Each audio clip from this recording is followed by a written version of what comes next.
Jóvenes, saludos a todos. De hecho, les saluda el profesor Paul Guamán Cárdenas. Ahora, con esta información vamos a recordar un poco la semana 8, el cual es la teoría monetaria e inflación. ¿Okay? Durante las presentaciones que vamos a visualizar, cada momento vamos recordando los temas. Pero cuando hablamos de la teoría monetaria, jóvenes, la inflación, vamos justamente a recordar un poco, ¿no?, sobre la escuela monetarista. ¿Quién es el máximo representante de la escuela monetarista? Milton Friedman. ¿Ok? Ahí empieza a hablar justamente el tema de cómo se genera la inflación en los años 50, ¿correcto? Entonces, todo eso se va a definir. Ahora, justamente, para poder hablar o referirnos a la teoría monetaria, vamos a hablar del dinero, del bendito dinero. ¿Y qué es el dinero? Es cualquier objeto, ¿ok?, que una sociedad está dispuesto a aceptar en pago, ya sea de bienes, servicios o deudas. ¿De acuerdo? Funciones del dinero. Tenemos una de las principales funciones, actúa como medio de cambio o medio de pago. ¿Ok? Que no es más que comprar bienes o servicios. También actúa como unidad de cuenta y medida, el cual hace referencia al patrón de marca de los precios y de las deudas. Y también actúa como reserva de valor, y que no es más que conservar la riqueza, y en la reserva de valor se va a generar el ahorro. Características principales que debe tener el dinero: estabilidad, fácil transporte de hecho, durabilidad, divisibilidad, homogeneidad y elasticidad. ¿Correcto? Ahora, el dinero también tiene valores. En este caso vamos a referirnos a los valores, al valor intrínseco y el valor extrínseco. Al valor extrínseco se refiere al valor que posee el dinero por sí mismo. Y en esto tenemos valor legal o nominal, el cual lo establece el Estado o el gobierno. ¿A través de quién? Del Banco Central de Reserva, que es el único banco que emite dinero y billete. ¿De acuerdo? También tenemos el valor real, que a qué esto se refiere de acuerdo al material del que está hecho. Para precisar en el valor legal o nominal, el cual el Banco Central de Reserva, ¿qué emite? Monedas y billetes. Monedas como monedas de 10 céntimos, 20 céntimos, 50 céntimos, 1 sol, 2 soles, 5 soles. Billete de 10, de 20, de 50, de 100, Santa Rosita, etcétera, etcétera, etcétera. Además, el dinero tiene el valor extrínseco, que va referido al valor de cambio, y que no es más que la capacidad de compra que posee ¿qué? El dinero. Aquí hay que precisar una cosa, que eso va referido también al tema de inflación, ¿correcto? Ténganlo presente bastante el valor extrínseco, que es el valor de cambio. Ahora, el dinero tiene dos tipos, principalmente: dinero mercancía y dinero fiduciario. Y cuando hablamos de dinero mercancía, nos vamos a referir a que el dinero sirve como mercancía y también como medio de pago, una de las funciones del dinero. Y el dinero fiduciario se refiere básicamente porque aquí lo determina ¿quién? El Estado.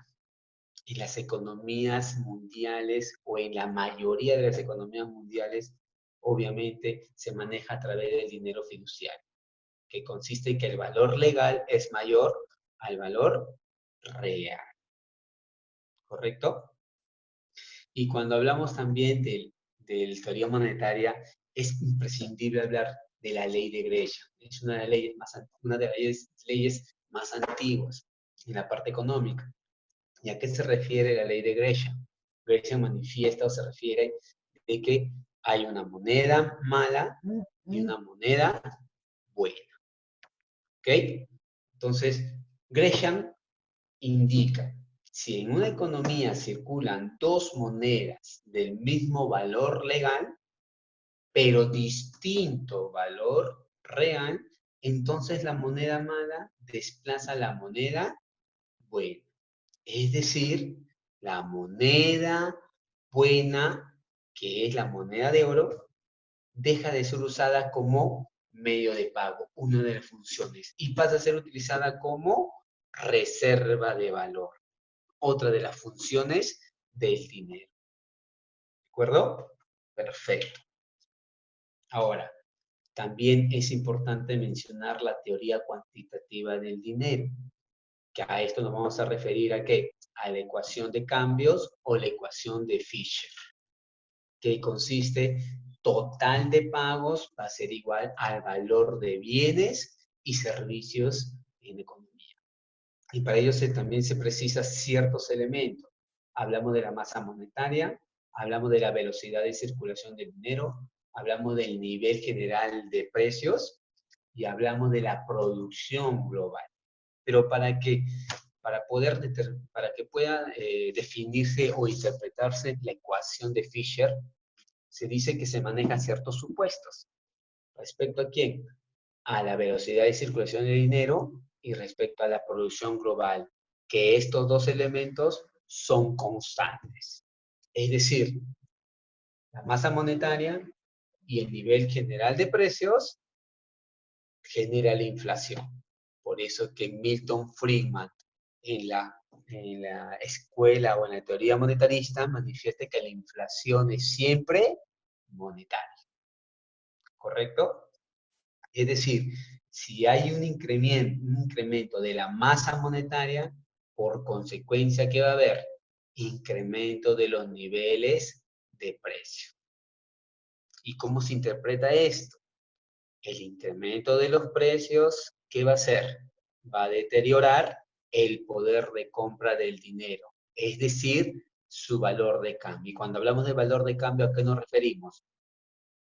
Al valor extrínseco, es decir, la capacidad de compra que posee el dinero. Ahí entendemos un poco la situación en la cual nosotros pasamos entre los años 85 a 90 en el primer gobierno de Alan García. ¿Ok? Ahora, esto es clave entenderlo porque esto justamente vamos a definir la inflación. ¿Y qué es la inflación, jóvenes? Es el incremento general de los niveles de precio en una economía. ¿Correcto? Y eso pasó justamente en el primer gobierno de Alan García entre los 85 y 90, que más adelante vamos a ver la evolución, principalmente en esos años, para que ustedes más o menos tengan la ilustración de lo que pasó y a cuánto llegamos en inflación. ¿Ok? Ahora, la inflación presenta tipos y clases. En tipos hablamos de la deflación. ¿Y qué es la deflación? Es el fenómeno opuesto a la inflación. ¿Y en qué consiste? Si la inflación es el incremento general de los niveles de precios, la deflación consiste en la disminución continua y sostenida de los niveles de precios en una economía. También hablamos de la estanflación. Y la estanflación no es más que se presentan en un mismo, a la vez, la inflación y la recesión. Y que la recesión es el estancamiento económico en una economía. Y también para ustedes la reflación. ¿Ok? Y la reflación, esto lo estimula de forma artificial el Estado. ¿Para qué? Para superar la recesión. Y además tiene la finalidad de poder contrarrestar la inflación, la deflación, perdón, en una economía. ¿Ok?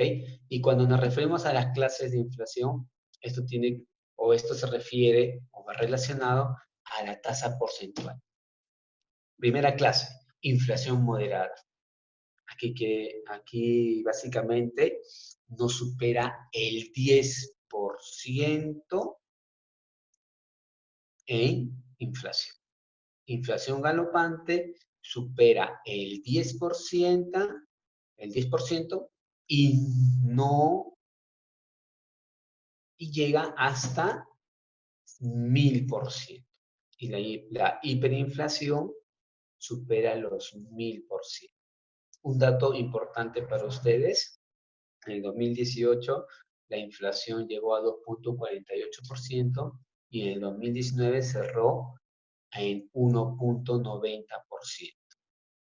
¿Correcto? Para que lo tengan una mayor ilustración, justamente aquí le estoy proporcionando una evolución de la tasa de inflación entre los años 80 y 2001. Pero lo muestro principalmente para que puedan visualizar o observar a cuánto llegamos en el año 1990, el último año de gobierno del señor Alan García. Llegamos a casi 8000%, es decir, 7649%. Y en el año 85 la inflación era de 158. ¿Era moderada? ¿Era galopante? ¿O ya era hiperinflación? Era galopante. ¿Correcto? Entonces, para que lo tengan ustedes como datos importantes, cuya fuente es INEI.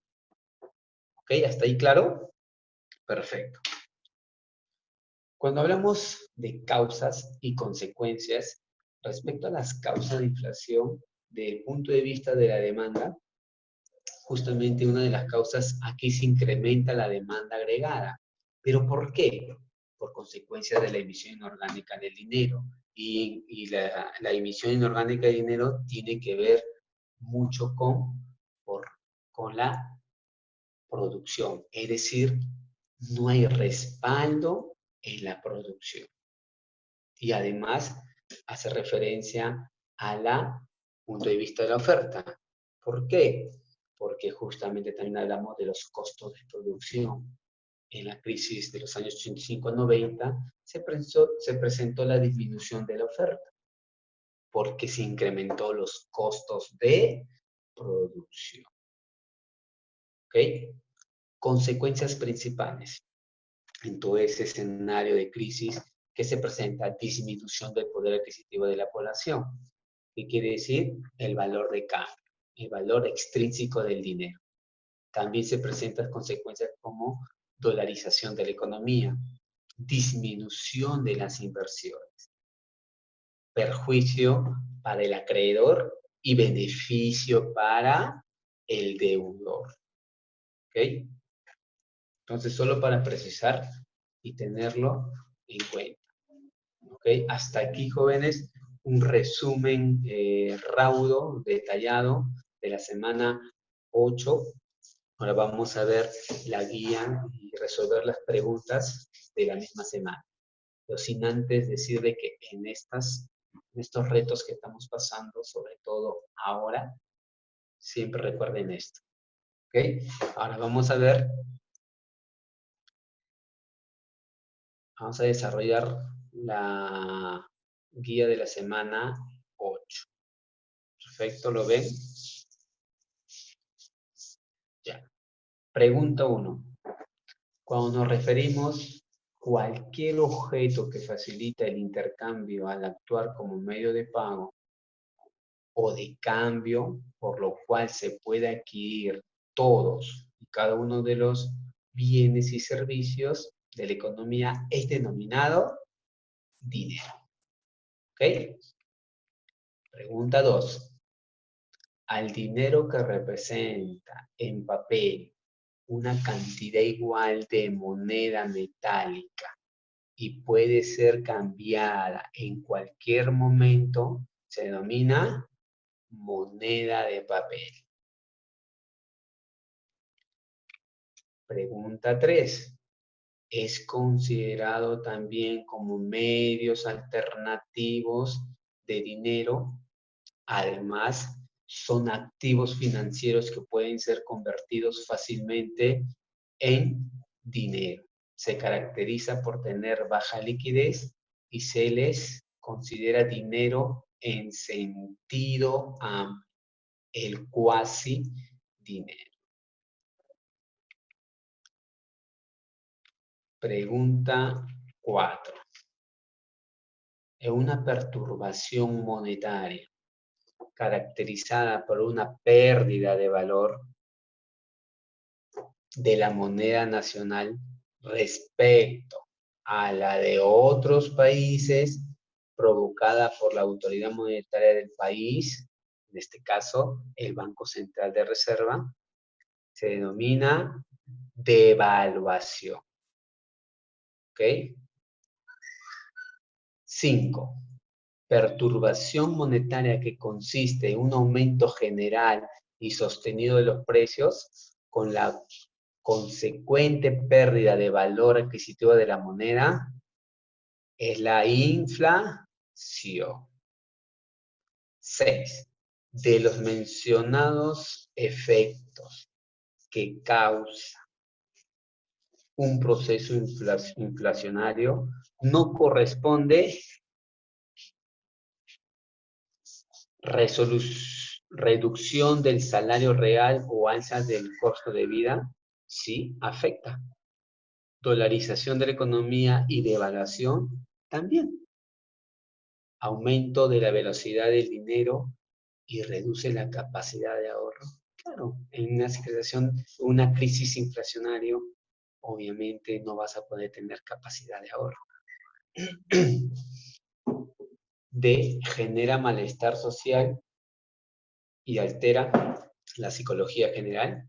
Claro que sí, porque no puedes estar tranquilo por la misma situación en que se está viviendo.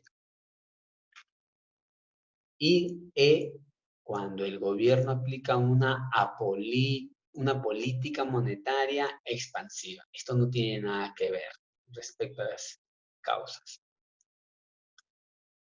7. En caso de un eventual proceso inflacionario en el Perú, el gobierno deberá, 1. Primero, reducir la cantidad de dinero en circulación. Es decir, quitarnos masa monetaria. 2. Reducir la tasa del encaje legal. También es una forma. ¿Por qué? El encaje legal, que eso lo vamos a ver en el sistema financiero, pero lo establece el BCR para controlar justamente la oferta monetaria.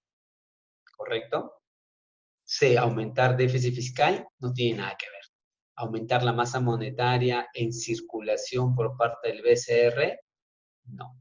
Aquí la respuesta es A y B. 8. Un tipo de inflación que llega a un tope máximo de 5% anual y generalmente se da en los países desarrollados, se llama inflación moderada. Perfecto. 9. Es una perturbación monetaria provocada por el Estado. Inflación artificial, con la finalidad de estimular la producción.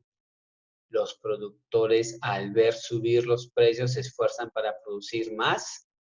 En este caso, la respuesta es reflación.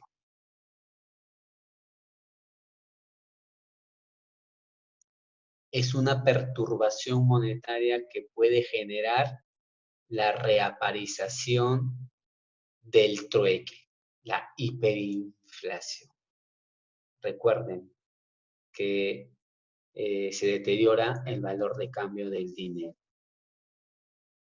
11. Es la entidad encargada de aplicar y hacer cumplir las leyes relacionadas con los bancos, a todo el sistema financiero que opera en nuestro país, que justamente lo vamos a ver en la próxima semana 9. El Banco Central de Reserva. 12. Respectivamente, el eje financiero y el recaudador consignatario del Estado peruano viene a ser el BCR y el Banco de la Nación. 13. No corresponde a una función de los bancos y financieras. Para ser preciso, son los agentes financieros del Estado peruano. ¿Por qué no corresponde? El sistema financiero se va a precisar bastante eso. 14. No corresponde a una función del dinero. La estabilidad, porque es una característica. 15. Cuando usamos el dinero en el intercambio mercantil, este está cumpliendo su función de medio de pago o medio de cambio. Una buena moneda con facilidad puede aumentar o disminuir su cantidad de acuerdo a las necesidades del mercado. A esta condición se le conoce como la respuesta 16, la clave es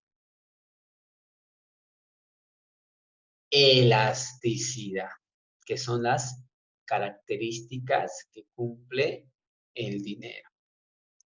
17. Si el dinero pierde su capacidad adquisitiva, podemos afirmar que sufrimos un proceso inflacionario. ¿Ok? 18. La posibilidad de ahorrar dinero de modo que podamos gastarlo en un momento futuro ilustra la función del dinero como depósito de valor. ¿Ok?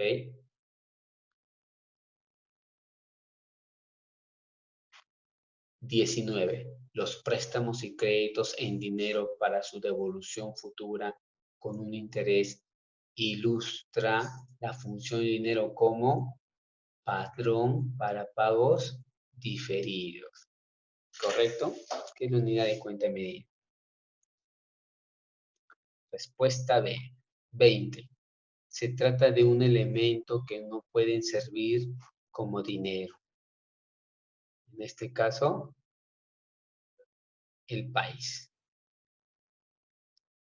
¿Correcto? Jóvenes, con esto se pasó a ilustrar, a detallar de forma resumida y recordar también este tema 8. Cualquier cosa o consulta, me ubican y poder absolverlo. Hasta luego y a cuidarse todos. Chao.